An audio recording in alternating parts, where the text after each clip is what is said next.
In an ideal world, the price of a Bitcoin could reach $1 million. Owning Bitcoin, though, will not make you a millionaire. Statistically speaking, you're a millionaire.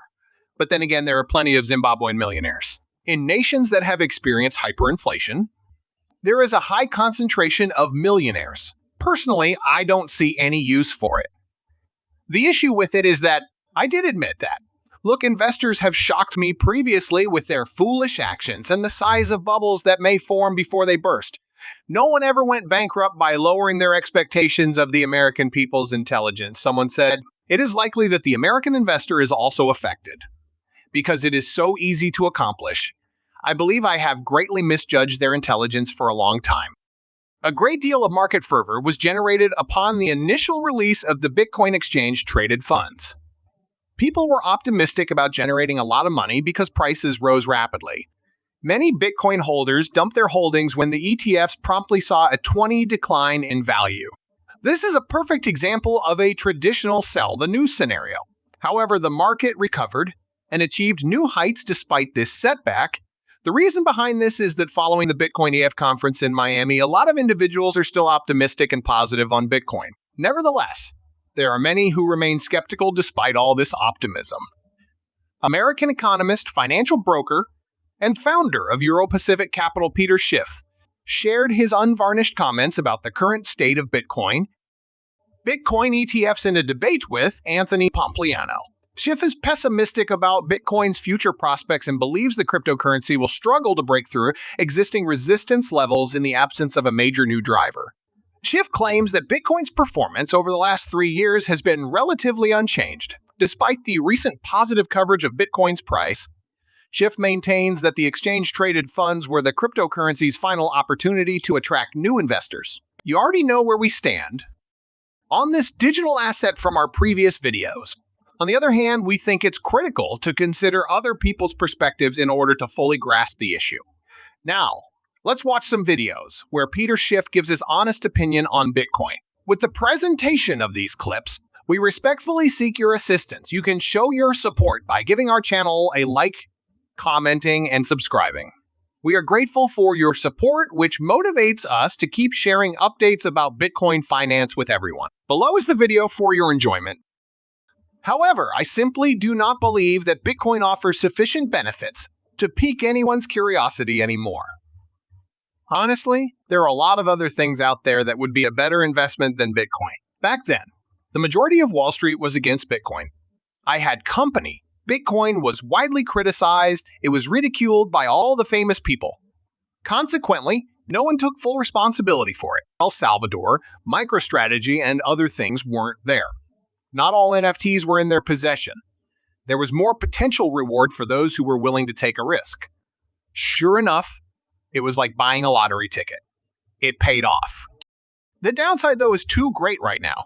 It has been going in the wrong direction for the past 3 years. That nearly reached 70,000 in 2021.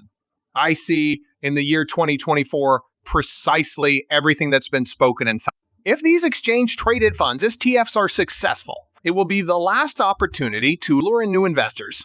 On the other hand, and it might come to nothing. No, I really don't think anyone will buy it. For 30 years, I worked as a broker, namely as a licensed stockbroker. I am no longer a member of FINRA for the first year. To be clear, I do not think commission brokers or the companies that employ them will permit the solicitation of these ETFs, particularly in an IRA. In my opinion, no brokerage house will allow a broker to suggest purchasing items through an IRA.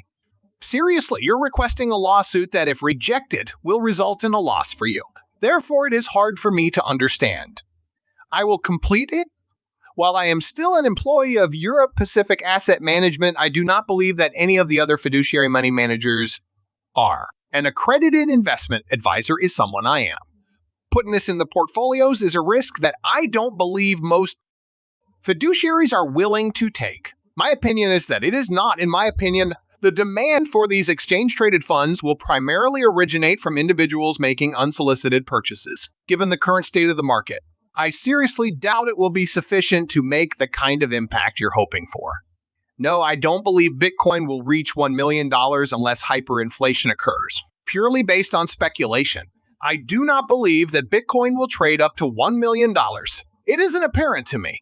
That's an enormous change. It would have to involve an excessive amount of money.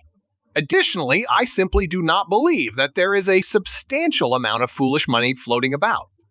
Sure, there's some foolish cash floating around.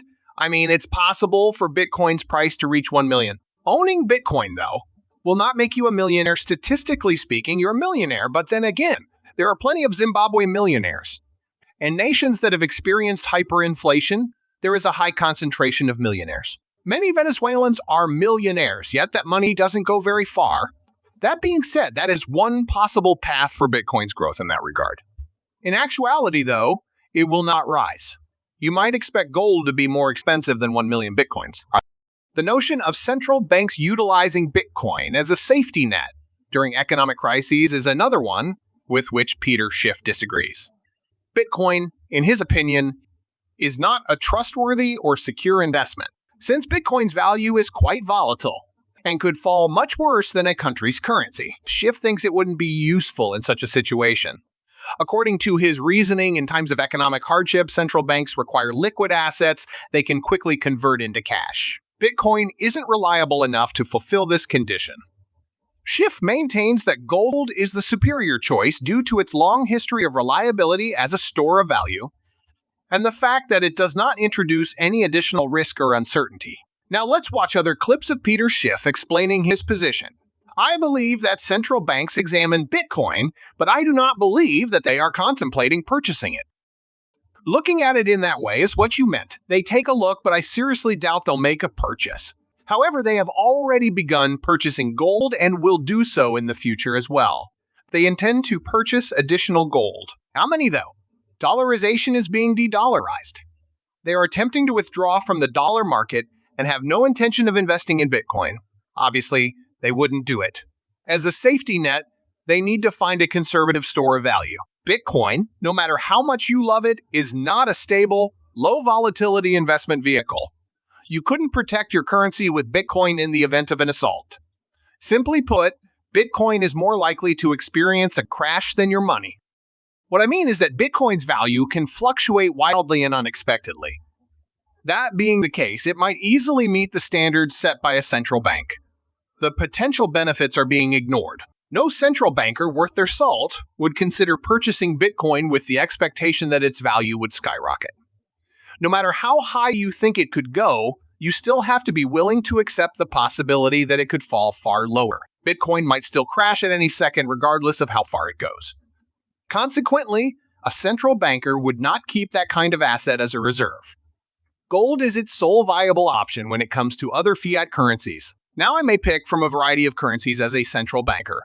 Dollars, euros, yen, pounds, Swiss francs, and gold. There you have my options. The idea of Bitcoin is completely out there. They wouldn't purchase it regardless of whether they anticipated a price increase. With their reserves, they are prepared to enter the market. If their currency begins to decline for any reason, the central bank can intervene and repurchase some of those units from the market thanks to their reserves. To keep the price stable and the faith in that currency strong, they use their reserves to cover the cost. There would be no way to safeguard your currency in the absence of reserves.